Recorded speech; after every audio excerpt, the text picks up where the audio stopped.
नमस्कार, educational boss में मैं आपका तहे दिल से स्वागत करता हूँ। कंफर्ट जोन एक कहानी मैं आपको सुनाने जा रहा हूँ जो आपने अक्सर सुनी होगी। एक बगीचे का मालिक था जिसके पास 5 बाज थे।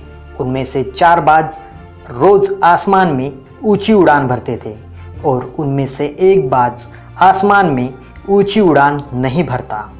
वो बाज बगीचे के एक पेड़ पर जाकर बैठ जाता था। हर रोज वो इसी तरह उस पेड़ पर बैठता था।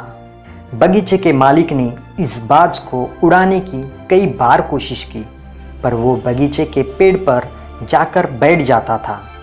तभी वहाँ से एक फकीर गुजर रहा था और परेशान बगीचे के मालिक को देखकर पूछता है कि वो क्यों परेशान है। तब बगीचे का मालिक फकीर को सारी बातें बताता है। उस पे फकीर कहता है कि मैं कोशिश करता हूँ। तभी मालिक ने उनके बगीचे में काम करने वाले 2 आदमियों को बुलाया और कहा कि फकीर को उस बाज के पास लेकर जाओ और फकीर जैसा कहे वैसा करो। वो आदमी फकीर को बाज के पास लेकर जाते हैं। फिर फकीर उस बाज को उड़ाता है, लेकिन वो बाज हमेशा की तरह पेड़ पर जाकर बैठ जाता है। फकीर कई बार कोशिश करते हैं, पर वो बाज आसमान में उड़ता तो है, लेकिन फिर से आकर उस पेड़ पर बैठ जाता है। तभी फकीर उन 2 आदमियों से कहता है कि जिस पेड़ पर ये बाज जाकर बैठ जाता है, उस पेड़ को आप काट डालो। फकीर के कहने पे वो आदमी पेड़ को काटते हैं और फिर से एक बार फकीर उस बाज को पिंजरे से निकालकर उड़ाता है।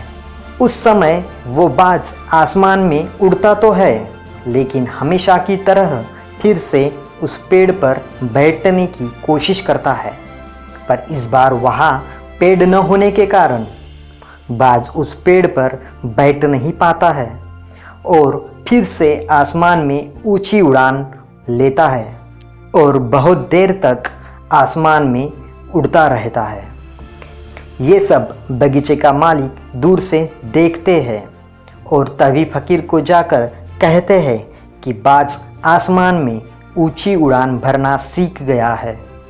तब फकीर कहते हैं कि बाज ये सीखा नहीं है, ये हुनर तो उसमें बचपन से ही था, पर उसने कभी कोशिश ही नहीं की आसमान में ऊंची उड़ान भरने की।